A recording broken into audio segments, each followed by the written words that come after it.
Hello and welcome again to another fun-filled episode of the Groovesmith. Hopefully you've caught the ones we've had before. Billy Canty one was really good if you had a chance to see that one. But tonight I've got again a very special surprise for you. I have with me Mr. Tim Gardner and Matt Kennedy from the band HiFi2WiFi. And he's going to share some of his technique with us. And at the end, Matt and him are going to play a little tune or two. And we'll have a good time. So let's get back behind the drums and see what develops. So, thanks Chris, for coming thanks out. for coming. Thanks for coming out. Cool. So anyway, the first thing I wanted to ask you about was your neat little drum set there. That's a bit odd as what we've normally seen a drum set to look like. It's the kit is called Traps. They were initially developed in England, and about 2004. And what they did was the company was doing a lot of injection molding the plastics for some of the other companies, and they said, well, we ought to be able to make our own.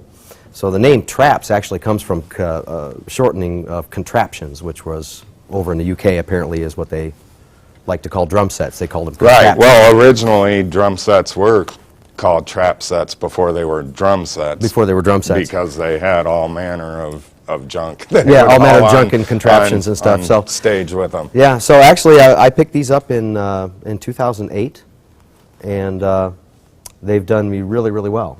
Not had to replace anything on them, and done a couple of upgrades and some different changes to them. But well, that's normal. And yeah. Most of the time, you buy a new drum set, you need to replace the heads. A lot of times, they and drummers are notorious for being lazy. So you know, you kind of no, really? Yeah, you know, I mean, we get to incorporate two of the best things in the world, making music and sitting down at the same time. So, that's true. That's true. So it works really well for us. Well, I know they sounded really good when I saw you play out with your band. I was quite impressed with the sound. Thanks.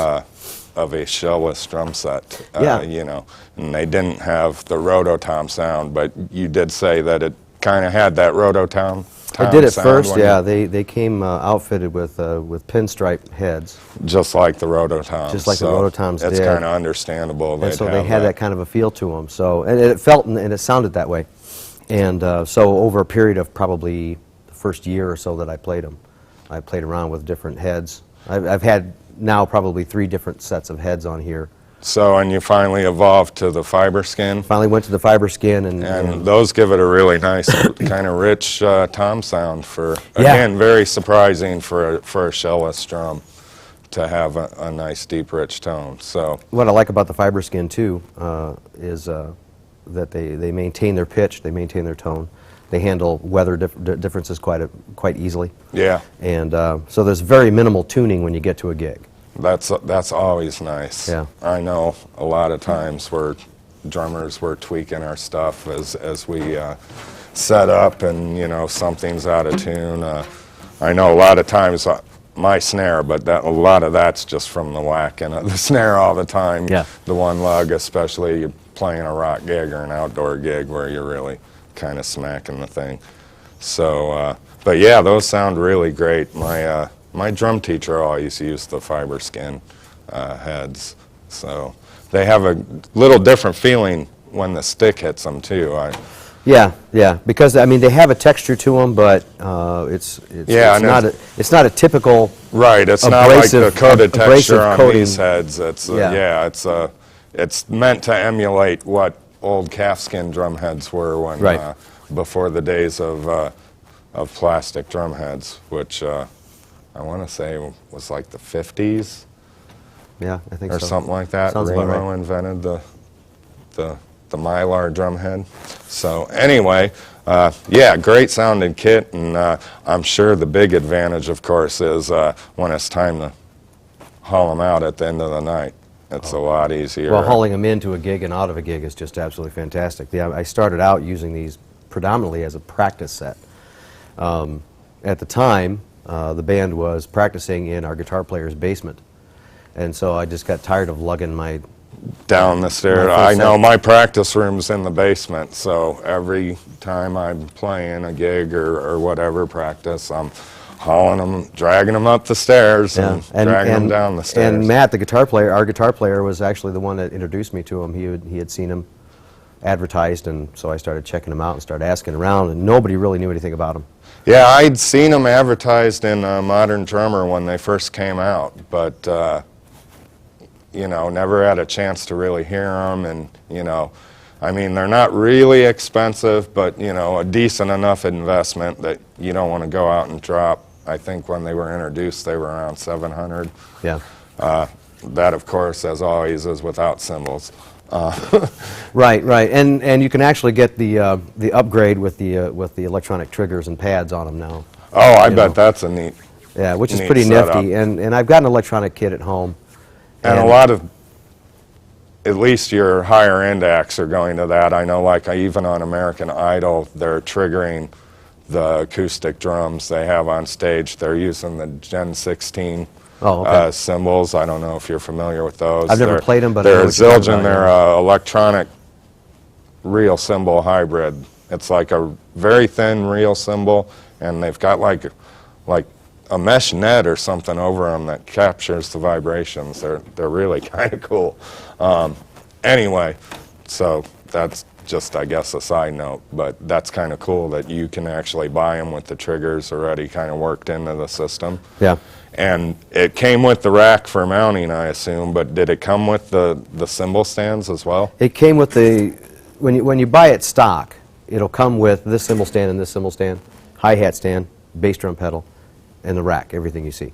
I've added this here and here because I really, really love the little teeny little splash cymbal. Yeah, I love having my splash. And for a while, I actually had an additional one here because I used an old Zildjian sizzle cymbal.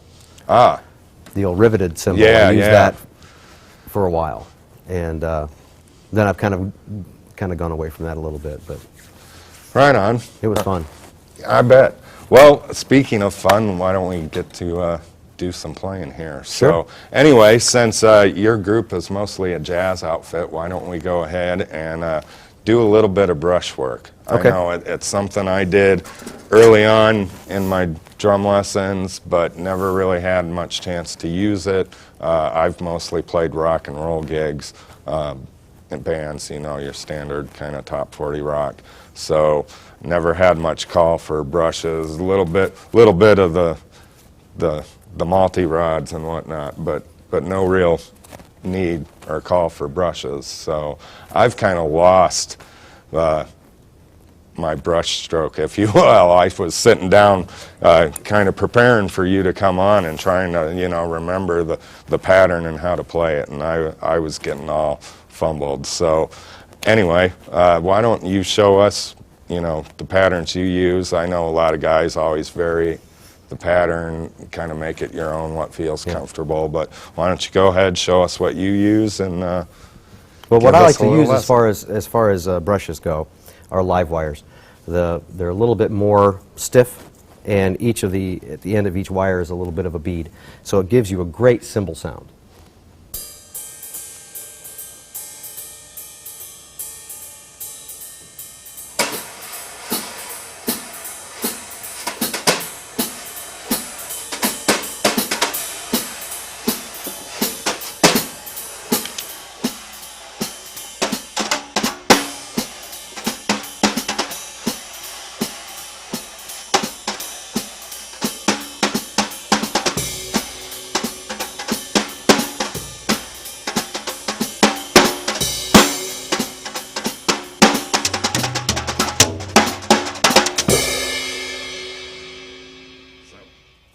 here, since you a direct comparison, those are non-beaded, just so the audience can hear the difference. This will be a nice. This will be a nice softer sound.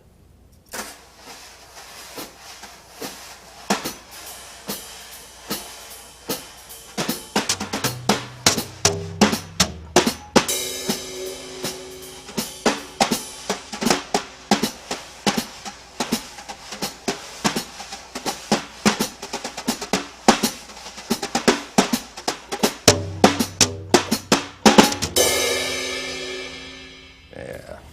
It's really nice, and actually, I have played Steve Gadd has a signature set of brushes Yes. that I really, really like. That came out right after I bought mine. 'Cause if I haven't mentioned it on the show, Steve Gadd is my personal favorite drummer. So. The Gadd. Oh, What and I you like- have a set. and I've got And they've got the angled bent. They've got the angle bent, so if you've got a nice little chance to not get them all tangled up in your rims. So when you're playing, you can get a little bit more sloppy.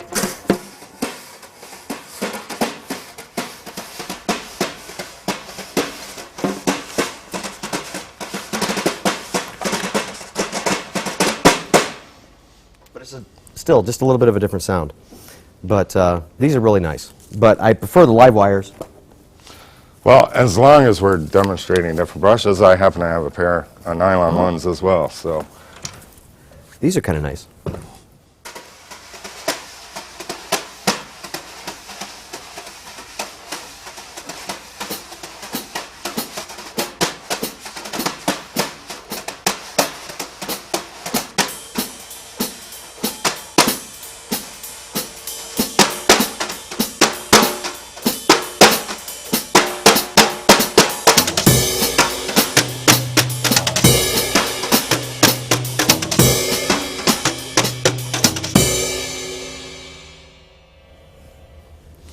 So they're a little comparison. Yeah. And I wanted you to do it so the audience knows, because different heads would give a different sound with the Different brush, heads give a little bit of a different because you're sound. dragging that brush across the drum head.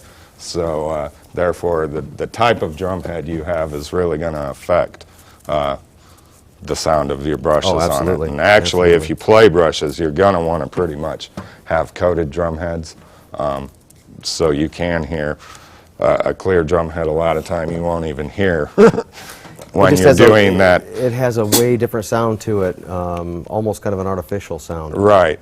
And as you noticed, he was doing a circular motion primarily on the snare to kind of keep that constant time. And why don't you go ahead and explain kind of what's behind that? Well, you've got a couple of different ways that you can do. You've got your basic circular motion.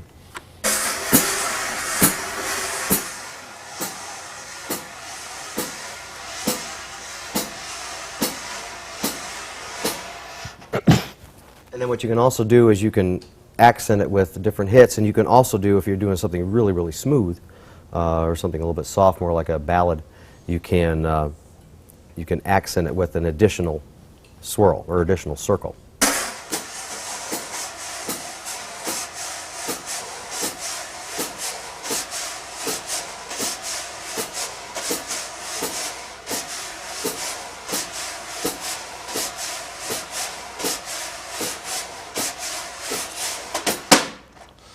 Which gives it more of a shuffle feel. Yeah.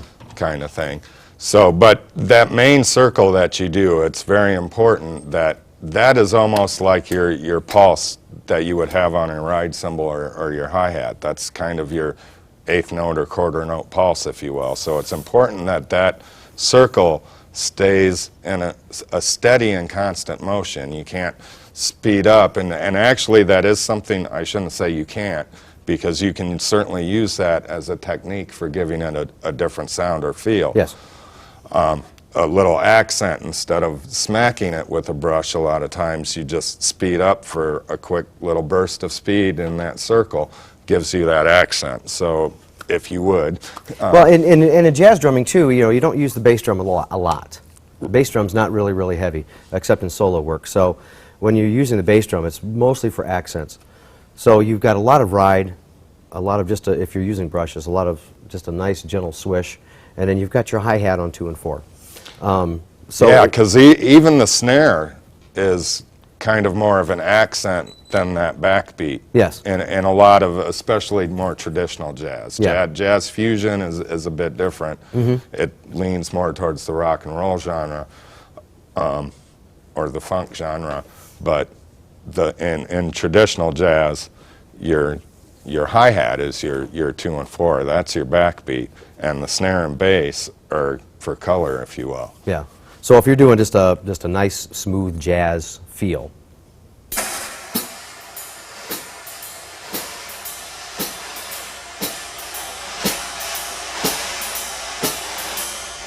Very, very simple.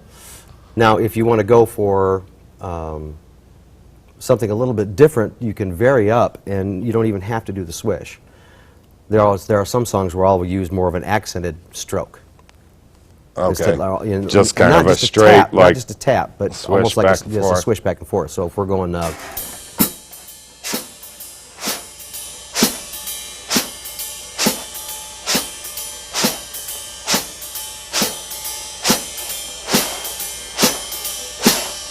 right, and you can see that has a more regimented feel to it, and whereas the swish kind of washes in the background and gives it kind of a flow, or like you're sitting on the ocean, sipping a Mai Tai. the other thing I like too about the live wires, what I was talking earlier, is because of the fact that the wires are so stiff, you can actually do a lot of nice shuffle work on the snare drum. Right. And you can actually do rudiments. You can actually do long rolls if you want to.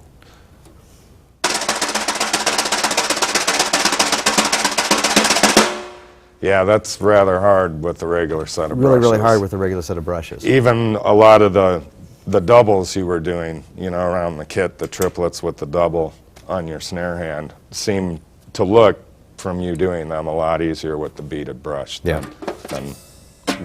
with those. I was telling you, you know, I was mostly a rock drummer, so I was having trouble keeping that flow of that circle going. So obviously now for you it's kind of second nature, just like the hi-hat hand for a lot of drummers. You know, you get those eighth notes going and you don't have to think about them.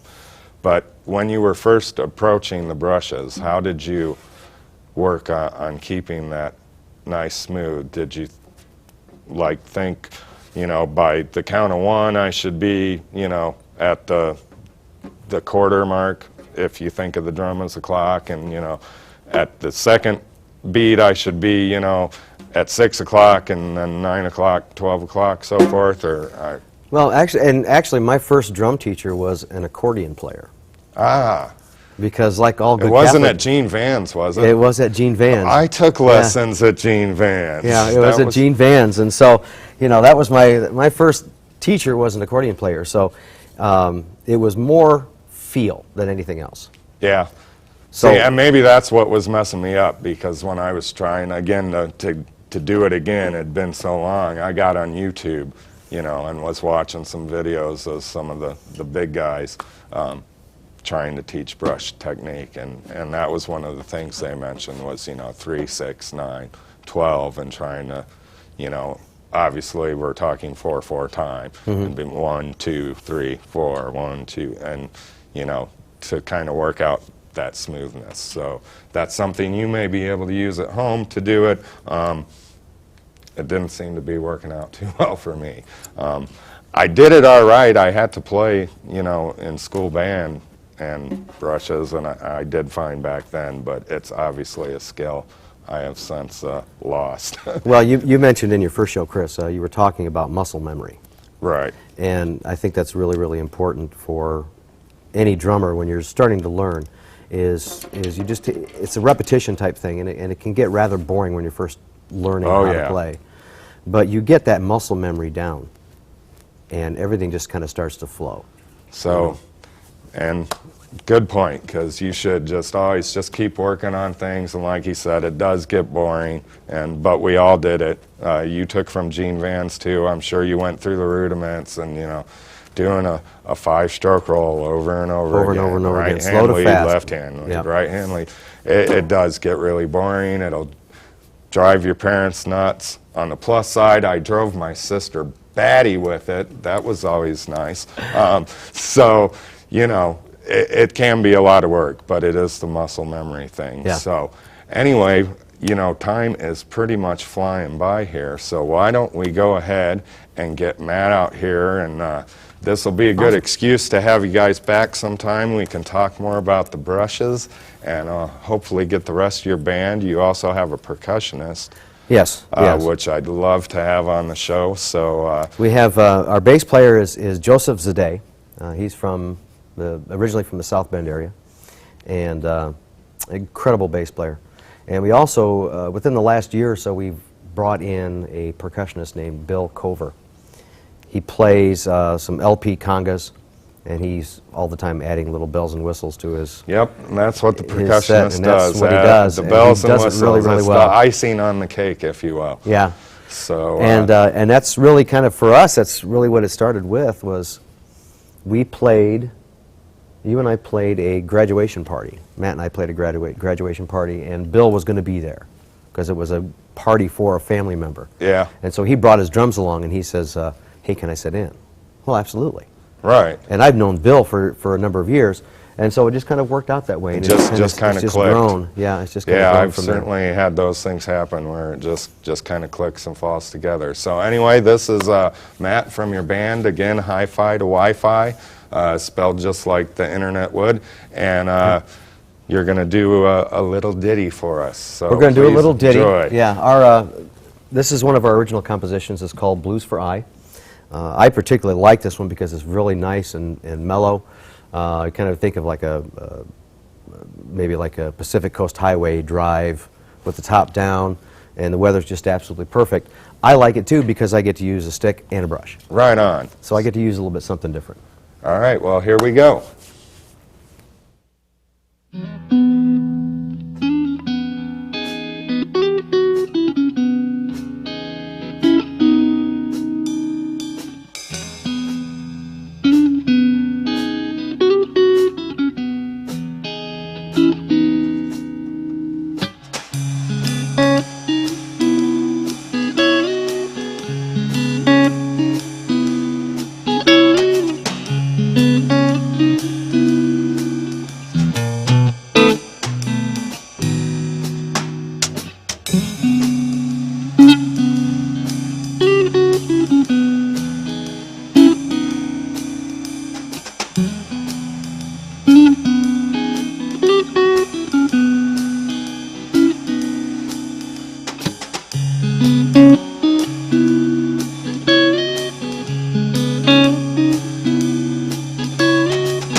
All right.